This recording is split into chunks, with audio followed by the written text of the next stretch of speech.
Welcome to my channel. Tuhan Yesus memberkati. Bahasa roh yang melampaui akal budi. Saya akan masuk ke hal-hal teknis, meskipun nggak seorang pun mengerti ketika kita berbahasa lidah sebenarnya apa yang kita bicarakan. Tapi mengintip dari kebenaran firman, kita akan mengetahui apa saja yang kita kemungkinan besar katakan, sehingga kita termotivasi. Karena bahasa roh itu fungsional, punya purpose yang luar biasa, tujuan yang dahsyat dalam kehidupan kita. Salah satu karunia, kalau saya bisa sebut di dalam hidup saya, yang paling berguna itu bahasa roh. Dia tidak sebesar kasih. Kasihlah yang mengubahkan hidupku. Yang terbesar adalah kasih. Kalau mau bicara soal runner up, juara 2 di dalam alam karunia, malahan saya sungguh-sungguh harus memberi kredit kepada bahasa lidah. Ini adalah karunia yang berkali-kali rescue me. Tanpa ini mungkin saya akan bukan tersesat dari Yesus di bumi karena saya sudah diselamatkan, tapi saya mungkin bisa salah jalan. Kalau saya tidak preview dulu dalam roh saya apa yang segera Tuhan lakukan, meskipun belum bisa saya pahami di kepala saya. Kalau Anda belum menerima bahasa roh, minta. Jangan berdebat.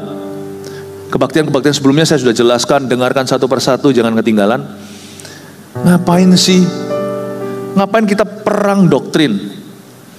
By the way, gereja kita supaya Anda tidak mereka-reka, gereja kita percaya baptisan Roh Kudus dengan tanda berbahasa roh.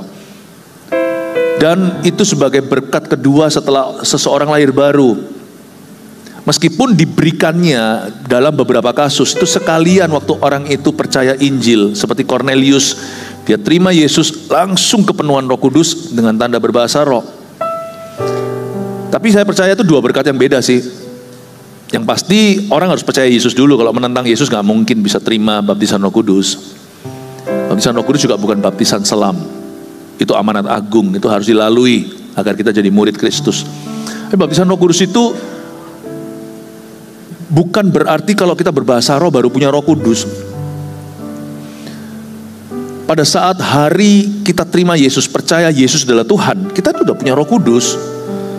Jadi gereja karismatik gak boleh menuduh gereja Protestan lu orang gak punya Roh Kudus, gak boleh begitu. Tapi sebaliknya, gereja Protestan tidak boleh menuduh gereja karismatik sesat. Saya rasa itu terlalu berat. Karena kalau kita perbedaannya hanya di doktrin tentang bahasa lidah, saya rasa kita tetap bersaudara. Kalau kita beda Yesusnya, nah itulah di level kesesatan atau bidat. Jadi mari kita berhenti saling menuduh. Kalau yang gak mau ya gak apa-apa, gak usah paksa. Saya sih butuh, karena bahasa roh itu berguna bagi aku. Coba saya akan jelaskan hari ini secara teknis ya. Bahasa lidah itu kenapa? Supaya kita bisa make sense a bit. Bukan supaya masuk akal ya, tapi supaya masuk hati. Mari kita baca dulu 1 Korintus 14 ayat 14 sampai 16. Kita baca bersama aja karena singkat. 2, 3. Sebab jika aku berdoa dengan bahasa roh sama-sama, maka rohkulah yang berdoa, tapi akal budiku tidak turut berdoa. Jadi apakah yang harus kubuat? Aku akan berdoa dengan rohku, tetapi aku akan berdoa juga, dengan akal budiku. Aku akan menyanyi dan memuji dengan rohku, tapi aku akan menyanyi dan memuji juga dengan akal budiku. Sebab jika engkau mengucap syukur dengan rohmu saja, bagaimanakah orang biasa yang hadir sebagai pendengar dapat mengatakan amin atas pengucapan syukurmu? Bukankah ia tidak tahu apa yang kau katakan? Bahasa roh yang pasti seperti topik ibadah ini, ia melampaui akal budi. Susah untuk kita mencerna bahasa lidah itu apa kalau kita tidak beriman pada Tuhan. Karena kalau kita mau masukkan ke logika ya gak masuk-masuk secara logis. Yang pasti bahasa roh memang dicipta begitu. Dia harus melampaui akal manusia.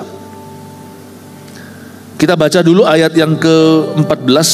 Sebab jika aku Paulus berdoa dengan bahasa roh, maka rohkulah yang berdoa. Katakan rohkulah yang berdoa.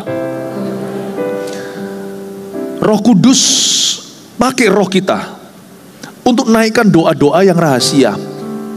Dan itu gak melalui akal budi. Kalau bahasa Jawanya tidak kulon nuwun dulu, tidak permisi ya melalui cernaan pikiran. No. Ada sesuatu yang Roh Kudus mau taruh yang akal budi nggak boleh tahu. Dan juga bukan hanya akal budi nggak boleh tahu, dia mau tahu pun nggak bisa tahu masa depan bagaimana bisa kita mengerti. Ada rencana-rencana Tuhan terlalu ajaib bagi kita hari ini, tapi nanti ke depan waktu terjadi kita baru mengerti. Jadi waktu kita berdoa dengan bahasa roh, bukan hanya kita berbicara kepada Allah, tapi roh kita yang berdoa. Bukan berarti kita kesurupan. Roh Kudus tidak pernah menyurupi, dia memenuhi dan memenuhkan. Jadi orang berbahasa roh itu bisa berhenti kalau dia mau. Makanya itu ada orang yang sudah terima bahasa roh, baptisan Roh Kudus dengan tanda berbahasa lidah, namun dia kurang faham dan kurang diajar di itu, apalagi kalau berada di dalam gereja yang tidak sefaham dengan karunia yang dia terima, nggak ngerti ini, maka tidak jarang kita dengar orang itu sudah nggak pernah pakai lagi. Dia nggak tahu untuk apa sih. Lalu lain kali waktu dia KKR di mana atau datang ke gereja kita, lalu terjadilah new flame, diperbaharui. Atau ada juga yang klaim begini, aku sekarang udah nggak bisa bahasa roh, aku bisa lagi, bukan bisa lagi, selalu bisa, cuman mungkin padam. Karena kita kira ini pasti karunia iseng. Pertama-tama bahasa roh itu bukan yang terutama. Kita harus melihat sumbernya. Allah kita itu nggak ada keisengan dia, nggak ada pertukaran bayangan. Jadi kalau Tuhan adakan itu dalam sejarah gereja dan itu ada tertulis di dalam Alkitab. Di zaman modern orang bisa pro kontra, tetap kita melihat orang-orang yang berubah hidupnya karena terima itu. Harusnya membuat kita berpikir kalau Allah pasti punya tujuan yang bagus tentang ini. Kalau saya sih nggak mau pedulikan selokan, saya pasti perhatikan jalan raya. Kalau Tuhan bilang itu ada, jangan lupakan saya mau. Caranya gimana terima bahasa roh? Simple sih, minta. Kalau kita nggak merasa perlu ya kita nggak akan minta. Haus, percaya. Barang siapa minta diberi. Pada waktu ada suatu perayaan Pondok Daun, Tuhan Yesus berdiri di Yerusalem dan berkata, datanglah kepadaku yang haus. Barang siapa haus dan percaya bahwa firman itu benar, dari dalam dirinya akan mengalir aliran-aliran kehidupan memancar sampai kekekalan. Yang dimaksudkannya, ada komentar penulis yaitu Yohanes, adalah Roh Kudus yang akan dicurahkan. Sebab Roh Kudus belum dicurahkan karena Yesus belum ditinggikan. Percaya, bahasa roh nggak bisa diajar. Bahasa roh itu paskut. Itu kode yang rumit sekali, bahasa paling canggih itu bahasa roh. Dan bukan pada banyaknya kosakata atau tonasinya, tetapi ini adalah speaking by the power of the Holy Spirit to God. Berbicara kepada Allah dengan kuasa Roh Kudusnya, bahkan dengan keluhan-keluhan yang tak terucapkan. Bahasa roh itu menerimanya bukan dengan dilatih, nggak ada les-lesan. Tapi waktu kita percaya, Tuhan berikan. Markus 16 katakan, kamu akan berbicara dalam bahasa baru, itu tanda orang percaya. Dan kalau kamu terima Roh Kudus, kamu akan terima kuasa. Kalau Roh Kudus turun ke atas kamu, dan kamu akan menjadi saksiku. Mintalah saja. Yohanes berkata, Yesus ngomong begini, yang haus hatinya. Kadang-kadang kesalahpahaman terjadi, Tuhan tidak pernah paksa, karena Roh Kudus tidak pernah menyurupi. Kalau kita nggak mau, kita alergi, ya kita nggak akan dapat. Karena itu sekarang, mari kita samakan pemahaman. Bahwa bahasa roh itu adalah karunia yang sangat indah. Jangan takut. Dan sekali lagi jangan sampai kita tuduh-tuduhan. Yang belum berbahasa roh, belum punya Roh Kudus. Siapa bilang? Kalau kita percaya Yesus, kita sudah terima Roh Kudus. Jangan tuduh orang yang tidak berbahasa lidah, dia belum punya Roh Allah. Atau gereja yang tidak percaya bahasa roh, gereja itu gak ada Roh Kudusnya. Jangan gitulah. Tapi saya juga gak mau gereja karismatik dibilang sesat. Just because you don't understand, Anda tidak mengerti, saya juga gak ngerti sih bahasanya. Dan Anda tidak ngerti tujuannya, tapi kami tahu tujuan ilahi di balik ini. Jangan hakimilah. Biarin orang menghakimi, Anda jangan terintimidasi. Hati yang tidak mau dihakimi adalah hati yang tidak terintimidasi. Saya nggak peduli kalau gereja seluruh dunia mulai menyingkirkan bahasa lidah dari pertemuan ibadah mereka. Kita tetap adakan. Asal ibadah sebelum ini topiknya berbahasa roh pada tempatnya. Di kebaktian kita, Bahasa roh itu diletakkan persis dekat sebelum khotbah, di dalam penyembahan. Jadi fungsinya adalah untuk worship, tepat guna. Berdoa nanti altar call, kalau kita doain orang di depan sini bahasa roh. Karena kita perlu bersyafaat dengan tepat. Berbahasa lidah itu mendoakan kebutuhan secara spesifik tanpa kita sadari, dan tepat sekali. Untung saya bisa berdoa bahasa roh untuk papa mama saya, karena sebagai anak saya nggak ngerti harus gimana mendoakan orang tua saya, kecuali untuk panjang umur, tubuh sehat, semualah doa-doa yang positif-positif. Tapi misalnya hari ini Anda dan saya papa mama, Anda punya anak sekarang di Army of God, dia teenager atau remaja. Siapa tahu nih ada masalah di ranjang pernikahan Anda. Masa anak harus doakan begitu, kan malu, dan bisa merusak iman mereka.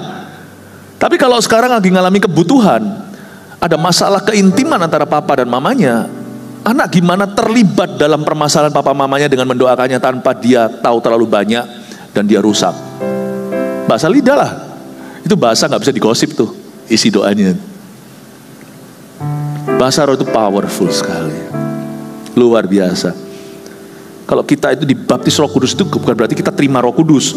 Baptisan Roh Kudus itu mengubah kitanya yang dibaptis dengan Roh Kudus, bukan Roh Kudusnya bertambah, tapi kitanya itu dibukakan dimensi yang sebelumnya kita kurang masuk ke sana. Baptisan Roh Kudus itu seperti semua rintangan untuk perkara-perkara yang supernatural itu ditarik, diblongkan sama Tuhan. Bukan berarti tidak ada pengendalian diri, tetapi terbuka pintu to the supernatural in your life. Terbuka pintu terhadap perkara-perkara dan karya Roh Kudus yang supranatural. Itu kita perlukan. Berbahasa roh itu luar biasa. Sebab jika aku berdoa dengan bahasa roh, ayat 14, maka rohkulah yang berdoa. Satu elemen manusia yang dipakai waktu berbahasa roh itu rohnya. Rohnya dihidupkan saat dia lahir baru, tapi waktu dia dibaptiskan dalam Roh Kudus, roh itu keluar. Itu urapan. Ulang lagi ayat 14, sebab jika aku berdoa dengan bahasa roh, maka rohkulah yang berdoa, tetapi akal budiku tidak turut berdoa. Memang tidak boleh lewat akal budi. Ada hal-hal tertentu hanya roh yang tahu. Jadi ayat 15, apakah yang harus kubuat, kata Paulus. Paulus memutuskan, aku akan berdoa dengan rohku, saya akan berbahasa lidah. Tetapi aku akan berdoa juga dengan akal budiku. Seimbang. Jangan berbahasa lidah doang, tetap harus ada doa dalam bahasa Indonesia kalau kita orang Indonesia. Mengapa harus doa dengan akal budi juga? Beda fungsinya. Ayat Alkitab mengatakan, aku akan menyanyi dan memuji dengan rohku, tetapi aku akan menyanyi dan memuji juga dengan akal budiku. Paulus menambahkan begini, karena ketika aku berbahasa roh, rohku yang berdoa, akal budiku gak turut berdoa. Tetapi waktu akal budiku berdoa, pikiranku ikut dalam doa itu. Kira-kira begitu dalam bahasa sehari-harinya. Jadi apa yang harus kubuat? Ayat 15, Paulus berkata, aku akan berdoa dengan rohku, aku akan rajin mendengungkan bahasa lidah yang telah kuterima sebagai karunia, tetapi aku akan berdoa pula dengan akal budiku. Aku akan menyanyi dan memuji dengan rohku, ini yang disebut dengan penyembahan dalam roh. Tapi aku akan menyanyi dan memuji juga dengan akal budiku. Kasih poin satu dulu, saya kasih early, lebih dini, nanti rangkumannya terakhir. Berdoa dengan bahasa roh membangun manusia roh atau manusia batinia kita, sedangkan pikiran kita nganggur. Ya. Jadi pahami dulu, waktu kita berbahasa roh, manusia roh kita dibangun. Manusia roh itu bukan manusia pengetahuan. Manusia roh itu manusia batinia. Pengetahuan membuat kita mengerti ekspektasi Tuhan, sehingga ada kata-kata seperti ini, daging itu penurut, meskipun dia tahu kehendak Allah yang sempurna, tapi roh itu lemah. Rohnya penurut, maaf kebalik ya, tapi daging lemah. Jadi kita harus mengerti bahwa daging kita sekalipun tahu, itu nggak tentu menjadi pemimpin hidup kita. Roh, kembali lagi. Ini saya makan siomay mungkin tadi, nggak ada hubungannya. Roh kita tuh tahu, maksudnya roh kita tuh tahu apa yang benar, tapi nggak tentu dia jadi pemimpinnya. Tapi daging kita, misalnya kita tahu bahasa aslinya kasih, agape, bahasa Yunani. Teori sih bisa selangit. Tapi manusia orang itu tipis. Kita tahu apa yang benar, tapi nggak niat untuk taat. Bahasa roh itu melatih kita untuk bersekutu dengan Tuhan, bahkan ketika tidak mengerti keadaan, bahkan ketika kita tidak memahami apa yang kita sedang alami. Bahasa roh itu mengajari kita berdoa yang namanya berserah. Anda lihat ya, ada orang yang teorinya banyak, tapi kita tahu dia lemah. Dia tahu bahwa Tuhan sudah mengalahkan setan. Melihat orang kesurupan, dia nggak berani bertindak atas nama Tuhan. Bahasa roh itu adalah satu ruang persekutuan dengan Roh Kudus yang tidak langsung memupuki akal budimu sehingga Anda jadi tahu atau lebih tahu, tetapi dia merangsang kerohanianmu di sampai satu taraf di mana entah kenapa hatiku itu sangat terbeban, hatiku sangat rindu, ada sesuatu yang terjadi di alam batiniamu. Di mana hati kita mulai peka, bukan berarti kita merasa-rasa, orang yang kerasa-kerasaan. Tapi hati kita itu di draw near, seperti ditarik dekat sama Tuhan. Makanya itu orang yang berbahasa roh dan mendengungkannya, dia punya pengalaman pribadi dengan roh Allah yang susah diceritakan.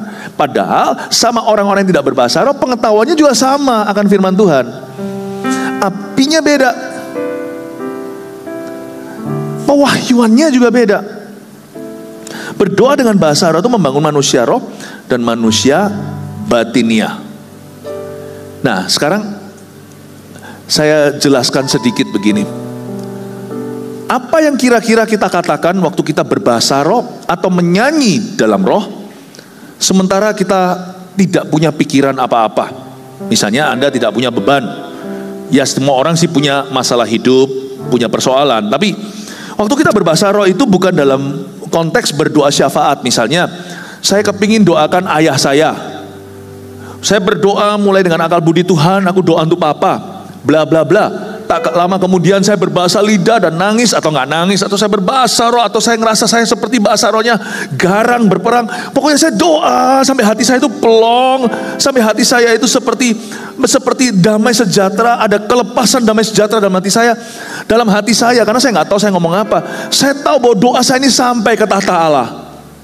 Dan saya sedang memainkan not-not balok yang tepat untuk kebutuhan Papa. Kalau saya berdoa begitu kan berdoa syafaat.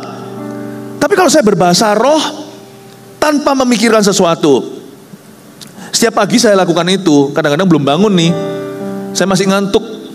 Pagi tadi juga saya berbahasa roh 40 menit, itu biasaan saya. Gak perlu ditiru karena setiap orang beda. Saya punya satu perjanjian dengan Tuhan, saya berbahasa lidah sebelum kaki saya menginjak tanah. Tiap pagi lidahku mengetuk sorga, karena lidah itu nakoda. Saya tahu kalau lidah saya sudah nyampe ke sana, kaki saya pasti mengikuti, karena nakoda itu yang setir kapal. Nah, saya berbahasa roh gitu ya, kadang-kadang ngantuk ya. Saya nggak tahu ngomong apa, dan saya nggak mikirkan doain siapa, doain jemaat pun tidak. Karena saya lagi ngantuknya itu berbahasa roh, tapi saya berusaha untuk makin bangun. Tapi anehnya ya, setelah saya selesai berbahasa lidah tiap pagi, disiplin pribadi, menit ke-40 saya bangun itu, badan saya seger nggak seger, capek nggak capek, roh saya segar. Waktu saya bangun itu rasa kuat, kayak seperti mau menguasai sesuatu. Aneh, efek saya berbahasa lidah tiap pagi tanpa mikirin sesuatu atau bersyafaat bagi siapa. Waktu saya sungguh-sungguh bangun dari ranjang, itu manusia roh saya sudah dibangunkan. Merasa penuh, merasa solid, merasa kuat. Seperti orang habis nge-gym, dia makan dada ayam, minum protein. Waktu hari kedua setelah Anda angkat besi, rasa kayak, aduh, seperti seret-seret di sini. Yang nge-gym kan tahu, kayak rasanya, wah, ototnya itu seperti kontraksi. Anda merasa sesuatu, tapi ini bukan fisik atau jasmani. Saya berbahasa roh, itu selalu berujung manusia roh saya tiba-tiba merasa berotot dan kuat. Anehnya masalah datang, biasanya kalau saya nggak dimulai dengan bersekutu dengan Roh Kudus dulu, saya biasanya akan langsung limbung. Seperti Kefas, seperti bulu-bulu yang ditiup dengan angin.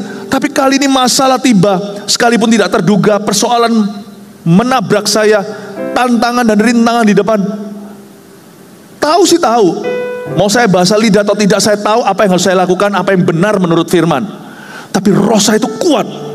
Hal pertama yang menjadi reaksi saya ketika saya dihantam dengan berita ini, ketika saya diperlakukan begitu, yang pertama-tama, kok bisa ya ada kekuatan untuk saya bersyukur pada Tuhan, dan optimis saya melihat pasti Tuhan punya maksud di baliknya. Kaget saya, itu bukan pengetahuan, spirit. Itu kuat. Makanya waktu saya menginjakkan kaki di tanah, I'm ready untuk hari itu. Sebab jika aku berdoa dengan bahasa roh, maka rohku lah yang berdoa. Alkitab mengatakan, roh kita yang dibangun. Berdoa dengan bahasa roh itu membangun manusia roh dan manusia batinia. Nah sekarang saya curious, penasaran. Kira-kira ngomong apa aja sih sama Tuhan kok bisa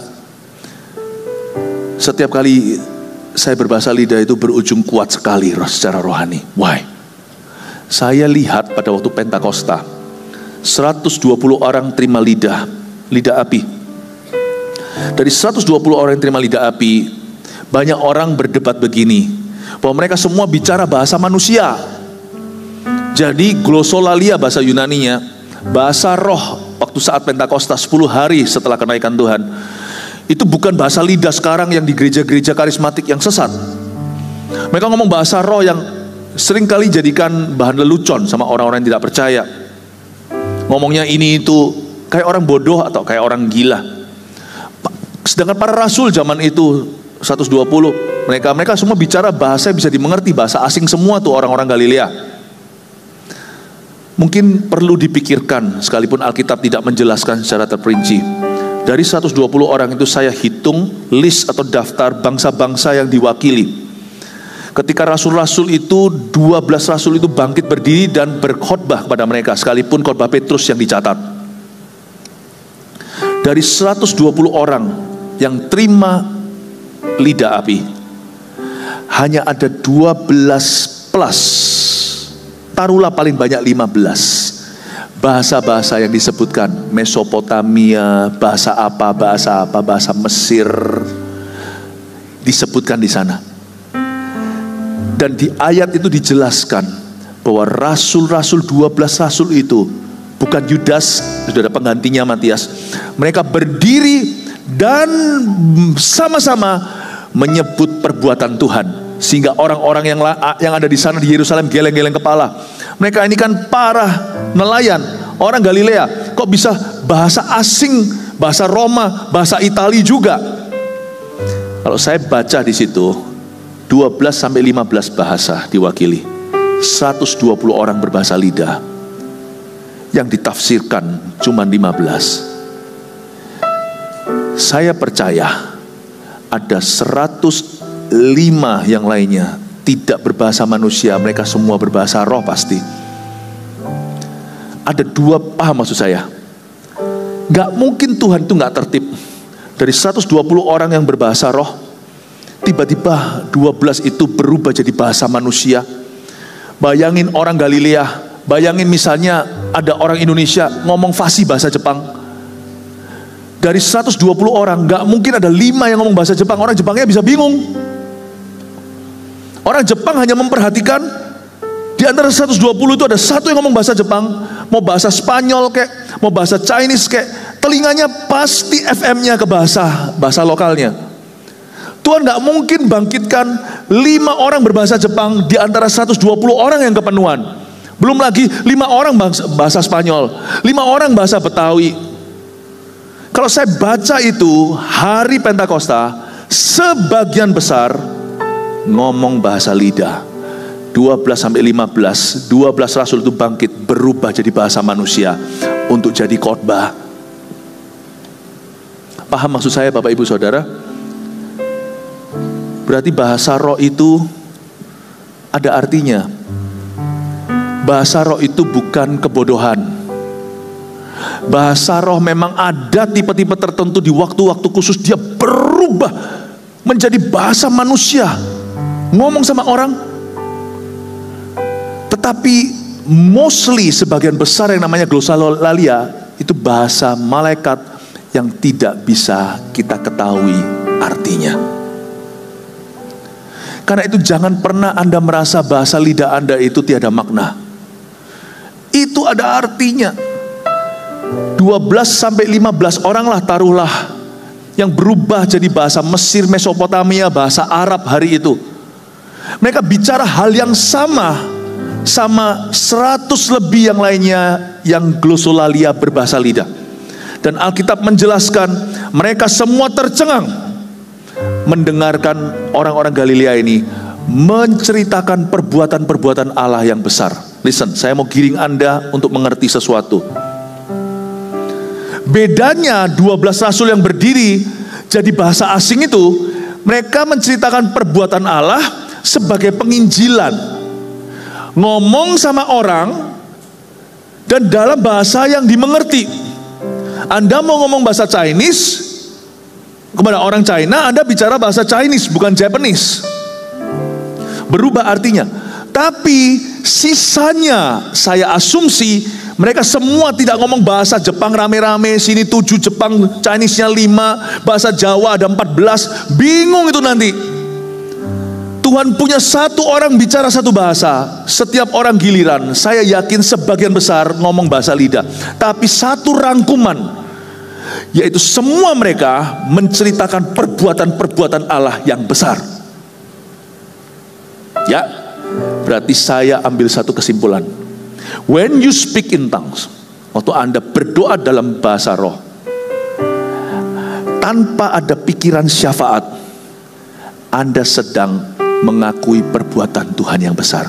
Gak heran setelah saya bahasa lidah, sekalipun saya gak ngerti saya ngomong apa, ujungnya akhir sesi itu saya merasa kayak saya kuat. Bagaimana tidak, 40 menit saya cerita tentang perbuatan Allah di balik bahasa lidah saya. Tapi saya gak ngomong sama istri saya yang tidur di sebelah saya gak ngomong sama orang, saya ngomong ke Tuhan. Tuhan, Kau besar Tuhan. For you are great, you do miracles so great. There is no one else like you. There is no one else like you. Sebab Kau besar, perbuatanmu ajaib. Tiada seperti Engkau. Tiada seperti Engkau. Kita bisa mengerti kali ini barusan yang saya nyanyikan dalam bahasa Inggris dan bahasa Indonesia. Dan kita sudah familiar dengan lagunya. Meskipun saya nyanyi dalam bahasa yang lainnya yang mungkin Anda kurang mengerti atau tidak paham, Anda masih tahu lagu itu tentang apa, karena lagu ini sudah dicipta di dunia. Tapi bahasa lidah adalah sesuatu yang baru grace hari itu. Tidak ada teorinya, nggak ada rumusnya. Jadi, tapi sama waktu kita berbahasa roh tanpa pikiran syafaat, tanpa mendoakan siapa-siapa, kita sedang menceritakan perbuatan Allah. Gak heran setelah kita berbahasa lidah, kita membangun diri kita dan roh kita jadi kuat.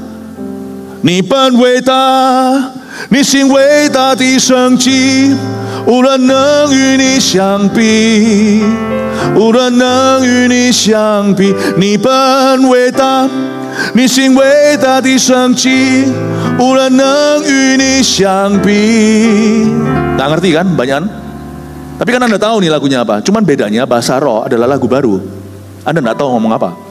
无人能与你相比. Jepangnya pun saya bisa. Toyota, Honda, Mazda dan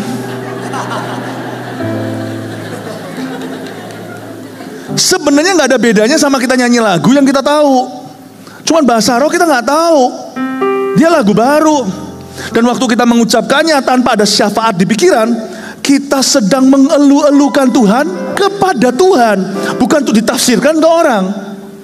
Nggak heran kalau kita mengeluh sama Tuhan melulu, akhirnya kita lemas, kita tidak termotivasi, kita hancur. Tapi kalau kita memuji, mengeluh-elukan Tuhan meskipun kepada Tuhan, itu balik bumerang ke kita, roh kita jadi gagah. Kaget saya tiap pagi, saya selalu bangun tidur, kuat roh saya, strong in spirit. Jadi kalau saya lihat ada orang di dekat saya, 5 orang nangis, saya nggak nangis, saya menghibur mereka. Kalau orang bingung, saya yang jadi jawaban. It's not me, bukan gagah perkasa. Itu Roh Kudus, itulah fungsinya bahasa roh di dalam hidup doamu. Kalau nggak mau ya nggak apa-apa. Yang mau boleh minta. Karena bahasa roh itu mengeluh-elukan perbuatan Tuhan. Makanya siapa berbahasa roh, kata Alkitab, membangun dirinya sendiri. Di pasal ini ditulis begitu. Kenapa Anda terbangun?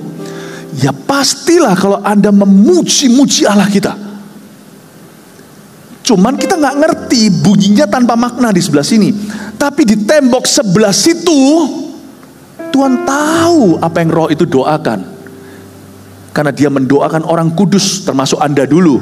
Keluarga Anda, pekerjaan Anda, gereja, orang-orang yang Anda doakan. Dia mendoakan orang-orang kudus, dan Tuhan Bapa Allah itu tahu apa yang didoakan oleh roh itu. Yaitu dia melalui keluhan-keluhan yang tidak terucapkan, mendoakan orang-orang kudus di sekitarnya. Speaking in tongues is very powerful.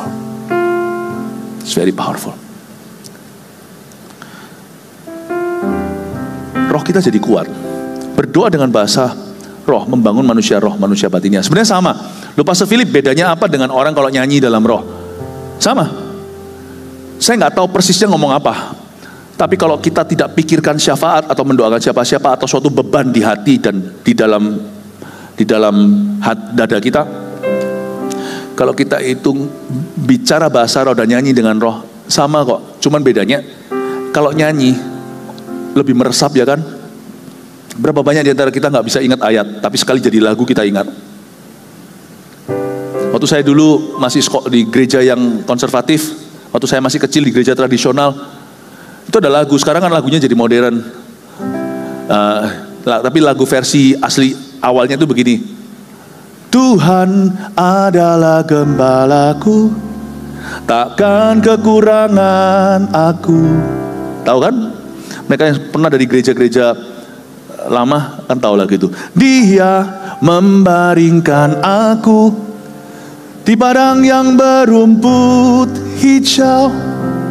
Dia membimbingku ke air yang tenang.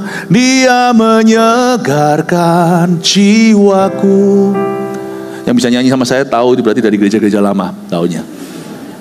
Dia menuntunku ke jalan yang benar oleh karena namanya. Sekalipun aku berjalan dalam lembah kekelaman. Saya itu dulu nakalnya bukan main, tapi bisa hafal ayat gara-gara tiap minggu di gereja lama nyanyi lagu ini. Nyanyi itu meresap. Saya gak pernah berhenti sampai berbahasa lidah. Saya menyanyi dalam roh setiap hari. Karena itu masuknya itu luar biasa di dalam jiwa kita. Ya, tapi zaman sekarang nyanyinya beda. Tuhan adalah lain ya. Engkau gembala yang baik, Kau menuntun hidupku, Kau bawaku ke air tenang, menyegarkan jiwaku. Sekalipun ku berjalan dalam lembah kekelaman. Ada ngaku gak? Gara-gara lagu ayat jadi mudah untuk kita ingat. Makanya tidak berhenti sampai berdoa dengan roh, tapi juga menyembah dalam roh. Tiap pagi saya menyembah dalam roh. Sudah gak jelas transisinya. Waktu saya berdoa, tiba-tiba saya menyembah. Saya mulai menyembah. Aneh sekali, bangun tidur tuh kuat. sebelum saya hadapi hari itu, saya merasa seperti saya sudah diurapi oleh Tuhan. Bapak Ibu Saudara, bahasa roh itu melampaui akal budi. Tapi supaya Anda lebih mengerti, sekalipun kita nggak akan tahu persisnya kita ngomong apa, barang siapa berbahasa roh, termasuk di kejadian pertama Pentakosta, cuman menjadi 2 jalur bermata 2. Yang satunya 12 rasul dipakai berdiri untuk ngomong sebagai pesan pada manusia, tapi sisanya saya yakin mereka berbahasa lidah seperti yang kita ketahui hari ini di dalam worship service kita. Sama-sama kedua-duanya menceritakan perbuatan Allah, cuman yang 12 sama Tuhan di redirect untuk bicara ke manusia, sedangkan sisanya sebagai doa. Saya beritahu Bapak Ibu Saudara, Alkitab dengan jelas berkata mereka mengeluh-elukan, menceritakan perbuatan Allah yang besar. Namun demikian, Paulus tidak berkata hanya sampai menyembah. Apa yang harus kubuat, ayat 15, aku akan berdoa dengan rohku, tetapi aku akan berdoa juga dengan akal budiku. Katakan, berdoa dengan rohku. Kedua, tentang doa, poinnya berikut. Mendoakan suatu beban dalam bahasa roh adalah doa yang sangat efektif. Munculkan. Terima kasih. Ada kalanya kita berdoa untuk sesuatu. Misalnya pekerjaan kita ngalami gangguan. Karena kita tidak pernah kesurupan, Roh Kudus itu memenuhi, berarti dia bermitra. Jadi di dalam mitra, sekalipun dia mitra senior, kita mitra juniornya, kadang-kadang Roh Kudus yang tuntun kita masuk dalam doa yang kita nggak ketahui. Itulah bahasa roh penuh, tanpa intervensi, di mana saya hanya berbahasa lidah tanpa pikiran apa-apa. Tapi kadang-kadang kita punya pikiran, kita punya pergumulan. Namanya mitra itu setara, meskipun dia Tuhan, kita hamba. Terkadang kita yang membawa beban doanya, bukan Tuhan yang tuntun kita ke sana, tapi kita bawa Tuhan ke pergumulan doa itu. Itu pun diizinkan. Jadi bahasa roh, meskipun bahasa rohnya sendiri itu sama saja. Di segala waktu kita nggak mengerti kita mengatakan apa, tapi terkadang kita bisa pakai bahasa lidah untuk mendoakan sesuatu yang akal budi kita sedang gumulkan. Misalnya pekerjaan. Lalu kita berdoa untuk pekerjaan, kita berdoa dengan akal budi, Tuhan aku berdoa untuk pekerjaan gini gitu. Setelah kita berdoa itu, saya tetap akan masuk dalam doa dalam bahasa lidah untuk pergumulan saya. Saya ajak Roh Kudus untuk bantu saya berdoa dalam kelemahan saya, Roma 8. Karena Roh Kudus membantu kita dalam kelemahan ketika kita nggak tahu harus berdoa gimana. Rohlah yang berdoa melalui kita dengan keluhan yang tak terucapkan. Dan Allah yang mengetahui maksud roh itu tahu bahwa kita, roh itu mendoakan melalui kita, maksudnya bukan hanya hal-hal rahasia, tapi juga orang-orang kudus di sekitar kita. Pada waktu kita bawa Roh Kudus masuk dalam pergumulan itu, Tuhan aku bergumul untuk suamiku. Saya yakin sekalipun kita nggak tahu kita ngomong apa, tapi kalau kita yang bawa Tuhan ke pergumulan itu, kita berbahasa lidah, bahasa roh kita mendoa syafaatkan secara efektif topik doa yang kita bawa. Jadi kalau saya berdoa untuk orang tua saya pernah mendoakan untuk papa saya. Papa saya hari ini adalah orang Kristen yang sangat cinta Tuhan. Tahun 95 beliau dibaptis, saya yang injili, saya yang menangkan. Cuma tidak gampang.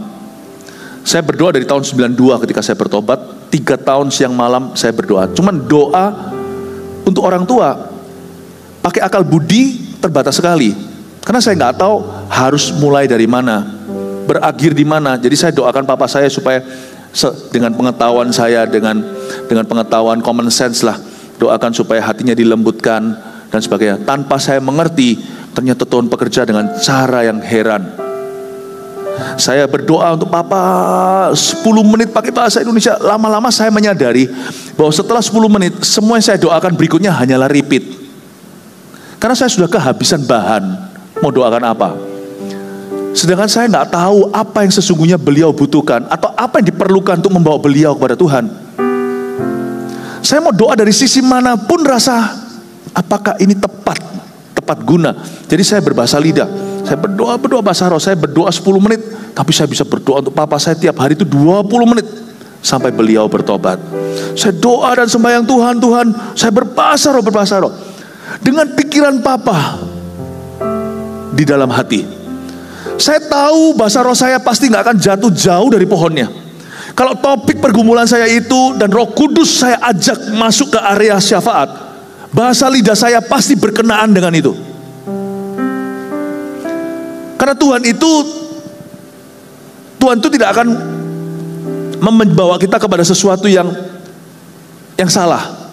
Nah, saya mulai berdoa buat papa. Saya berdoa. Saya nggak tahu kenapa ya. Selalu dimulai dengan worry. Sebagai bayi rohani, saya worry, saya khawatir kalau nanti ada apa-apa terjadi pada ayahku yang belum selamat. Masa kami sekeluarga udah selamat tapi ayah saya binasa? Saya nggak mau. Saya doa 10 menit, saya berusaha doa dengan sungguh-sungguh. Tuhan, saya doa dengan apa yang saya bisa tahu, apa yang saya tahu atau yang saya bisa tahu. Saya doa dari segala sisi, coba saya skakmat. Setelah itu saya sadari setelah 10 menit repeat, saya berbahasa lidah. Anehnya setiap kali saya setelah berbahasa roh untuk papa saya, nggak tentu 20 menit, tapi pokoknya dengan segenap hati, segenap jiwa, segenap roh saya plong. Tiap hari 3 tahun berikutnya itu saya merasa plong. Saya nggak berhenti doakan ayah saya sampai saya berbahasa lidah dan merasa damai sejahtera. Tahu apa yang terjadi nggak? Saya mulai melihat hasil doanya. Di sekeliling ayah saya, teman-temannya satu-satu ke gereja. Mana gua tahu, saya harus doakan teman-temannya dulu. Satu-satu terima Tuhan, ke gereja. Saya doa papa kok belum mau ke gereja. Tapi tanpa saya sadari, untungnya saya tidak hanya berdoa dengan akal budi saya yang terbatas, saya mungkin sudah mendoakan sekeliling papaku. Tanpa saya tahu bahwa itu penting dalam hidup beliau. Satu-satu temannya ketangkep Tuhan. Pada saatnya tiba, ayah saya terima Tuhan dengan mudah. Dan salah satu teman beliau yang selalu kurang bagus, yang memberikan pengaruh-pengaruh yang anti Tuhan, itu tiba-tiba dijauhkan. Terjadi korsleting hubungan. Padahal teman lama tiba-tiba menjauh. Teman itu tidak bagus pengaruhnya, tapi tiba-tiba dia dijauhkan. Mungkin doa saya, dalam doaku saya sebut teman itu, jauhkan dia Tuhan. Tapi saya nggak ngerti kalau itu perlu. Saya percaya roh saya mendoakannya, akal budi saya nggak tahu. Ketika Anda berdoa, mendoakan suatu beban yang sudah ada, Roh Kudus akan ke sana. Bahasa roh Anda itu nggak ngawur. Bahasa roh itu nggak melulu disetir Roh Kudus, tapi waktu kita bergumul sesuatu, bahasa roh kita akan ikut ke sana, mendoakan itu. Tapi doa dalam bahasa lidah adalah doa yang super sensitif dan sangat efektif. Nanti pada waktu sudah digenapi, saya baru ngerti, oh, Roh Kudus seperti ingatkan, kamu jangan kira semua ini kebetulan. Seperti seorang ayah menepuk pundak anaknya, good job begitu. Tuhan seperti mau bilang sama saya, itu sudah kamu doakan lewat rohmu. Nggak, kok bisa itu loh. Temen yang bawa jauh dari Tuhan bisa tiba-tiba jauh, nggak akur lagi. Teman-teman yang lainnya satu-satu kena. Itu nggak mungkin kebetulan. Itu pasti ada yang doakan. Dan semua pendoa nggak sadar kalau itu kebutuhan. Tapi roh saya tahu, melampaui akal budi saya, seorang remaja yang nggak tahu apa-apa. Saya mendoakan papa saya dalam tuntunan Tuhan untuk terima Yesus. Bapak ibu saudara, waktu Anda berdoa untuk suatu beban, rohmu itu akan ke sana. Makanya kalau saya doain Indonesia, atau saya doakan Pastor Fuji, saya doakan, mana saya tahu satu persatu lagi ngalami apa, saya doa. Saya doakan untuk GMS di Sumatera, saya doa. Saya doa dengan apa yang saya tahu, dengan common sense dulu. Tapi setelah itu saya akan berdoa dalam bahasa roh, bahasa lidah. Saya minta Tuhan pakai saya, pakai roh saya. Kenapa doa itu harus melalui akal budi? Kenapa yang terhitung itu hanya melalui pikiran? Kalau saya bisa pikirkan, saya bisa bahasakan dalam bahasa Indonesia, baru itu terhitung sebagai doa. Kenapa saya tidak percayakan bahwa rohku juga bisa peka mendoakan sesuatu yang saya tidak tahu? Saya doakan betul-betul Tuhan, saya berdoa. Tapi karena saya tidak tahu, takarannya bukan lagi pikiran, takarannya bukan akal budi, takarannya adalah hati. Sampai hati saya. Nah, terserah. Kalau ada orang berkata, kenapa bergantung perasaan? Saya nggak akan minta maaf. Wong saya manusia diciptakan Tuhan dengan pikiran dan perasaan kok. Coba tanpa perasaan dalam pernikahanmu, jadi apa tuh pernikahan kalau bukan jadi robot? Kadang-kadang Tuhan juga kasih intuisi. Salah satu intuisi yang harus Anda hargai adalah intuisi seorang ibu. Intuisi itu tidak objektif, subjektif, tapi bisa jadi tolak ukur. Tuhan tuh kasih kita feeling. Jadi saya nggak bisa tahu kapan saya berhenti doa sampai hati saya itu merasa plong. Besok seperti saya mendoakan lembaran baru, topik yang sama, doain ayah contohnya. Saya akan berdoa lagi, plong lagi. Jadi doa saya itu seperti akumulasi kuasa demi kuasa yang menggempur seseorang yang saya doakan. Atau saya doa untuk Sumatera, atau doa untuk pekerjaan Anda, doa untuk pergumulan Anda. Anda akan kaget nanti waktu Anda berdoa. Anda padahal mau keluar hutang. Tiba-tiba nanti Tuhan kirim seorang ahli. Misalnya apa segalanya, waktu evaluasi ternyata pabrik Anda ada satu divisi yang salah. Anda kaget, ini semua hasil doa, ini bukan kebetulan. Tapi Anda tidak pernah tahu, Anda sendiri belum menyadari. Tapi waktu Anda berdoa, Tuhan mau kirim itu. Mulai ada tuntunan spesifik. When you pray for your business, bahasa rohmu akan mengikuti ke situ. Tapi kan kita nggak pernah tahu bahasa roh kita ngomong apa. Karena itu kita harus berpikir dalam kategori. Kalau saya mikiri sesuatu, bahasa rohku ke situ. Kalau saya tidak mikir apa-apa, saya hanya mengeluhkan perbuatan Allah. Nothing tulus kan, nggak pernah salah mendengungkan lidah kita. Makanya Amsal berkata, siapa mendengungkan lidahnya, siapa rajin melakukan itu akan menuai buahnya. Rajin-rajin berdoa untuk anak Anda. Oh, apalagi anak. Oh no. Kalau Anda berdoa, Anda akan terkejut ya. Kalau Anda berdoa cuma dengan akal budimu. Karena perbedaan generasi, Anda akan kaget. Prioritasmu bukan prioritasnya. Kita gak memahami dunia anak sepenuhnya. Mungkin bisa-bisa kalau Anda hanya bergantung dengan hematmu atau bersandar pada pengertianmu sendiri, yang kau doakan meleset semua terhadap remajamu di rumah. Saya rajin doakan anak saya satu-satu dengan bahasa roh. Saya berdoa, saya tidak tahu bahaya apa menanti mereka. Saya tidak tahu dunia mereka, saya tidak mengerti karena saya bukan di usia mereka. Saya berdoa, saya butuh Roh Kudus. Ini yang disebut bahasa roh adalah bermitra dalam perkara-perkara yang tidak tahu bersama dengan Roh Allah. Ini adalah gift yang luar biasa. Terakhir yang ketiga, menyanyi dengan bahasa roh adalah keintiman terdalam dalam penyembahan. Makanya dikatakan di sana, aku akan menyanyi dan memuji dengan rohku, tapi aku akan juga menyanyi dan memuji juga dengan akal budiku. Waktu kita menyanyi dengan dalam roh atau penyembahan, itu keintiman terdalam. Dalam sebuah ibadah, disayangkan kalau gereja menghilangkan ini. Lihat ya, bahasa roh di dalam ibadah kita itu menempati tempat yang sedikit loh.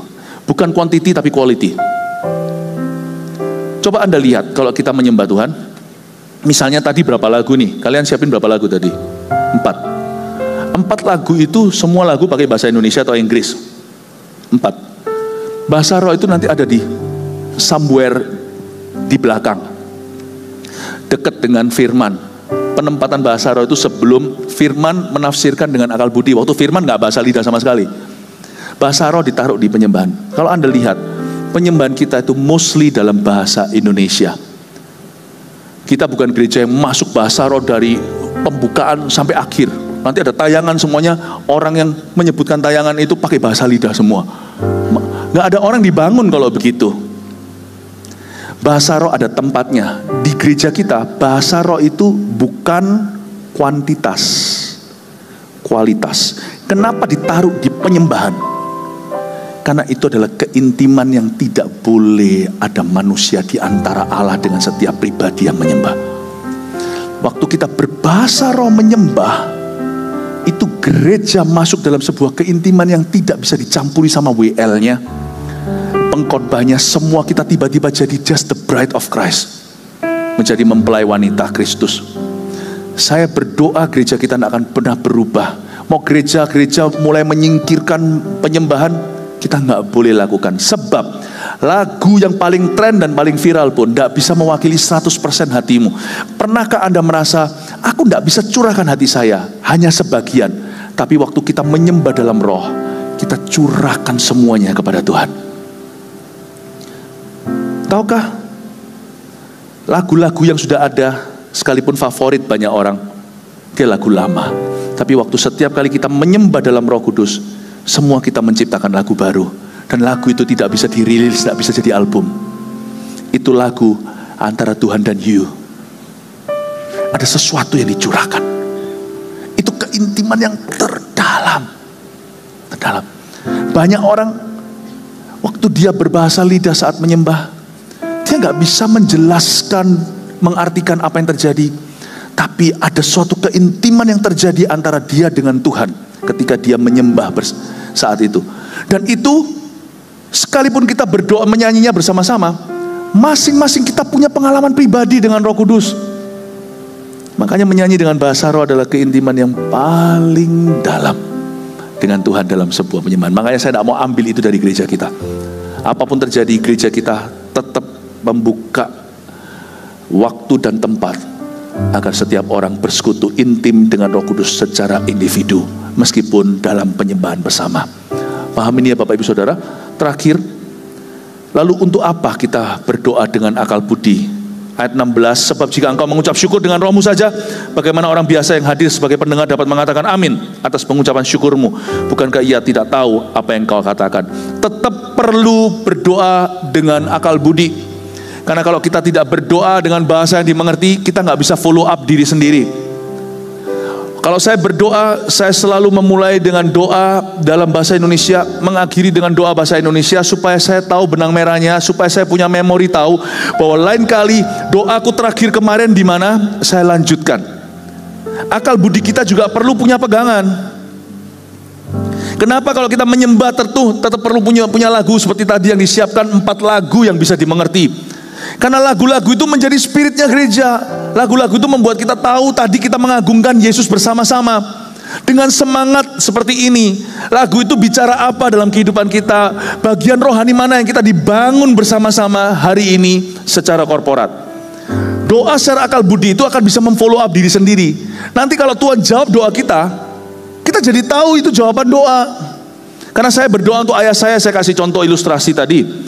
Saya doanya minta ayah saya selamat, supaya minta dibaptis. Jadi saya ngerti di area itu bukan misteri, sehingga nanti waktu terjadi tahun 1995, saya nggak bisa sebut itu kebetulan. Saya nggak bisa sebut kebetulan, karena saya memang mendoakan. Doa saya jelas kok, 1, 2, 3, Tuhan selamatkan keluargaku lengkap kami berlima.